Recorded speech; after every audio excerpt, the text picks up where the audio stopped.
एक बार फिर आप सबका स्वागत है घर घर योग पर। आज बात होगी कपालभाति क्या एक क्रिया है या एक प्राणायाम है। हठ योग में कपालभाति को एक क्रिया माना गया है। कपालभाति क्रिया कहीं पर भी हठ योग में कपालभाति को प्राणायाम नहीं कहा गया है।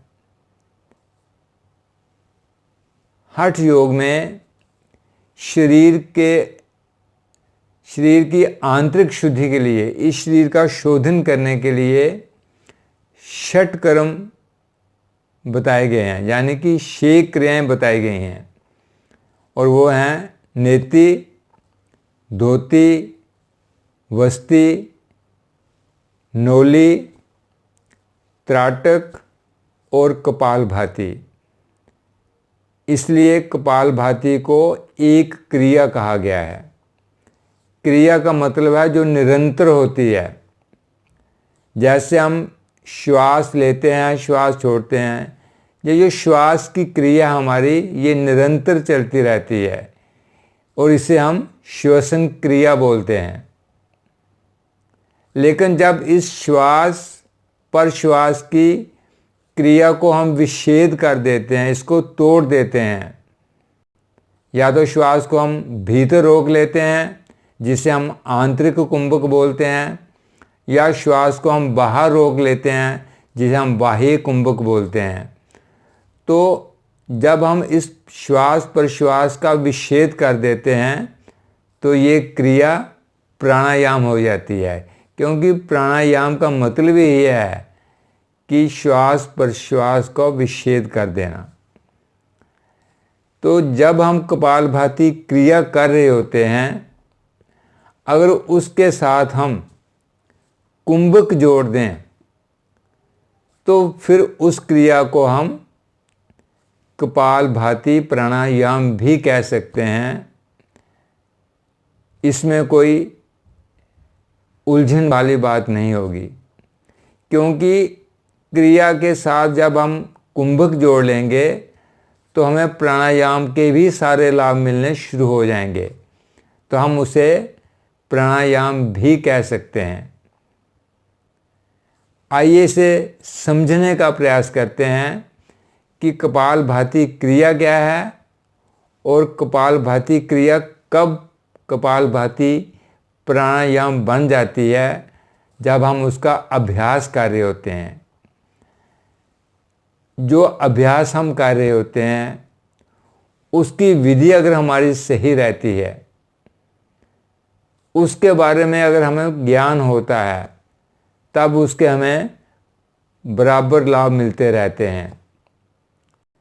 लेकिन अगर हमें इल्म नहीं है, पूरा ज्ञान नहीं है, और हम उस क्रिया को किसी और को सिखाने लगते हैं, तो आधा अधूरा जो ज्ञान है ना, वो काम नहीं करता है। उससे जो योग है, उसका जो सही स्वरूप है, जो मौलिक उसका स्वरूप है, उसके साथ हम छेड़छाड़ करते हैं। इसलिए हर उस व्यक्ति का, उस साधक का जो किसी को योग सिखा रहा है या योग सिखाने के लिए उसका प्रचार करता है, उसका ज्ञान आधा अधूरा नहीं होना चाहिए, क्योंकि आधा अधूरा ज्ञान सीखने वाले को भी पशुपेश में डाल देगा, उलझन में डाल देगा, भ्रामक हो जाएगा वो। इसलिए आज पूरी ध्यान से, पूरी कंसंट्रेशन से आप देखेंगे कपालभाति क्रिया कब कपालभाति प्राणायाम बन जाती है, जब हम उसका अभ्यास करते हैं। तो आइए पहले मैं कपालभाति क्रिया का अभ्यास करूंगा और उसके बाद मैं कपालभाति क्रिया करते करते कपालभाति प्राणायाम पे चला जाऊंगा। इसको आप बड़ा ध्यान से, पूरी कंसंट्रेशन से ऑब्ज़र्व करेंगे, तब आप इसे सीख पाएंगे। तो आइए शुरू करते हैं। पहले मैं कपालभाति क्रिया करूंगा। इसको पूरी तरह से ऑब्ज़र्व करिए। कमर गर्दन सीधी रखेंगे आप, दोनों हाथों को पलट के घुटनों पर रखेंगे, आंखें कोमलता से बंद कर लेंगे। चेहरे पे बिल्कुल तनाव नहीं होगा, सौम्य प्रसन्नता बनी रही चेहरे पे। देखिए इस प्रकार श्वास को शक्ति के साथ बाहर फेंकना।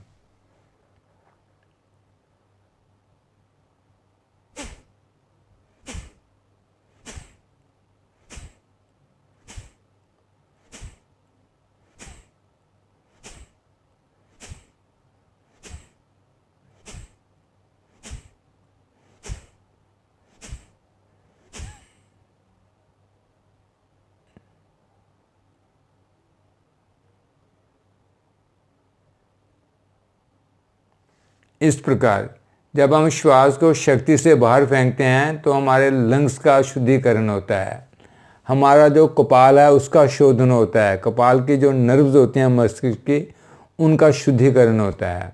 इस प्रकार ये क्रिया शोधन करती है हमारे शरीर का। अब इस क्रिया को करते करते ही मैं कपालभाति प्राणायाम में चला जाऊंगा। उस चीज़ को आपने बड़ा कीन होकर ऑब्जर्व करना है, पूरी कंसंट्रेशन के साथ। देखिए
इस प्रकार जब मैं कपालभाति क्रिया की अंतिम आवृत्ति करने लगा था, तब मैंने क्या किया, श्वास को सारा बाहर निकाल दिया और बाह्य कुंभक में श्वास को बाहर रोककर त्रिबंध लगाया। मतलब नाभि को रीढ़ के साथ चिपका दिया, ठोडी को कंठ के साथ, और मूल बंध मेरा पहले ही लगा हुआ था, अर्थात निष्कासन अंगों का खिंचाव ऊपर की ओर था। तो बाह्य कुंभक में श्वास को बाहर रोककर त्रिबंध लगाए। उसमें अपनी क्षमता से रुकना है, जितनी आपकी क्षमता हो। फिर हम क्रमवार बंधों को खोलते हैं और फिर मैंने बंधों को खोलकर फिर श्वास भरा और अब की बार श्वास को भरकर आंतरिक त्रिबंध में रुका। मतलब श्वास भरकर फिर त्रिबंध लगाया। अब की बार पहले से आधे समय के लिए मैं रुका और फिर धीरे धीरे क्रमवार बंधों को खोल लिया। तो ये जब मैंने बाह्य कुंभक और आंतरिक कुंभक में त्रिबंध लगाया तो ये क्रिया से प्राणायाम की स्थिति में आ गया, उसके स्वरूप में आ गया। तो मैं कह सकता हूँ कि मैंने कपालभाति प्राणायाम का अभ्यास किया है।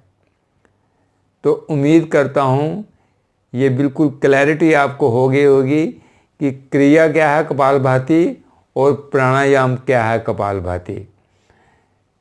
इससे आपको जितने भी लाभ हैं कपालभाति प्राणायाम के, वो सब मिलते हैं। लेकिन शर्त बस उतनी है, आपकी विधि सही हो, आपका अभ्यास परिपक्व हो और आप जो कर रहे हैं उसका आपको नॉलेज होना बड़ा ज़रूरी है। सही नॉलेज। धन्यवाद। उम्मीद करता हूँ ये वीडियो आपके बहुत काम आएगी। हाँ, योग रोज़ करना है ताकि हम स्वस्थ रहें, खुश रहें। धन्यवाद।